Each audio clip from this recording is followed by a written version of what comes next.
আসসালামু আলাইকুম বন্ধুগণ, সবাই কেমন আছেন? আশা করি সবাই ভালো আছেন। আমি পটুয়াখালী বাউফল থেকে তাসফিয়া তাহা ব্লগার। আজকের ভিডিওতে আমি দেখাবো আমাদের বরিশালের বিখ্যাত এই মাছ। এই মাছ যারা বরিশালের আছেন তারা অবশ্যই এই মাছটাকে চিনবেন।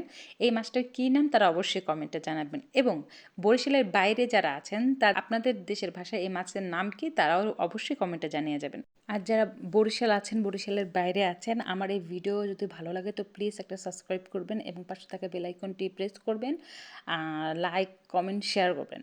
তো প্রথমেই হচ্ছে আমি মাছটাকে ভালো করে একটু মেখে নিয়েছি হলুদ মরিচ লবণ দিয়ে। তারপর একটা প্যানে হচ্ছে একটু তেল দিয়ে প্যানটাকে গরম করে তারপর হচ্ছে যে আমি মাছ সেখানে সাজিয়ে দিয়েছি ভাজার জন্য। আচ্ছা, এক্ষেত্রে আপনারা যদি মাছটাকে ভুনা করেন তাহলে হচ্ছে মাছটা অবশ্যই হালকা ভাজা দেবেন। যদি পুরা ভাজাটা দেন তাহলে এই মাছটা ভালো লাগবে না। ভালো না লাগার কারণ হচ্ছে এর ভিতরে কোনো মশলাপাতিই ঢুকবে না। আচ্ছা, মাছটা আমি সুন্দর করে সাজিয়ে দিয়েছি। তারপর হচ্ছে যখন মাছটা হয়ে গেছে আমি আস্তে করে ওই পিঠ উল্টে দিয়েছি। এখন ও পিঠ খুবই সাবধানে, যেহেতু মাছটা হালকা ভাজা ছিল। তারপর হচ্ছে যে আমার মাছ ভাজা হয়ে গেলে তারপর আমি একটা কড়াইতে পরিমাণ মতো তেল দিয়ে দিলাম। তেলটা যখন একটু গরম হলো আমি এখানে কোনো প্রকারের মশলা ইউজ করি নেই, শুধুমাত্র একটু রসুন কুচি আর একটু পেঁয়াজ কুচি দিলাম। তো যখন একটু ভালো করে নাড়াচাড়া করবেন, তারপর যখন এটা হয়ে যাবে একটু হালকা বাদামি কালার হয়ে যাবে, তখন হচ্ছে যে আপনি এটা একটু পানি দিয়ে দেবেন। তো আমার এখানে বাদামি কালার হয়ে গেছে, তো হালকা একটু পানি আমি অ্যাড করার পর আমার চুলার আঁচ একটু কমিয়ে দিলাম। তো এখানে কোনো পরিমাণের আমি কোনো মশলা ইউজ করব না, আদা রসুন বাটা জিরা বাটা এসব কিছুই আমি ইউজ করব না। এখানে হচ্ছে যে শুধু একটু মরিচের গুঁড়া, হলুদের গুঁড়া, লবণ অ্যাড করব।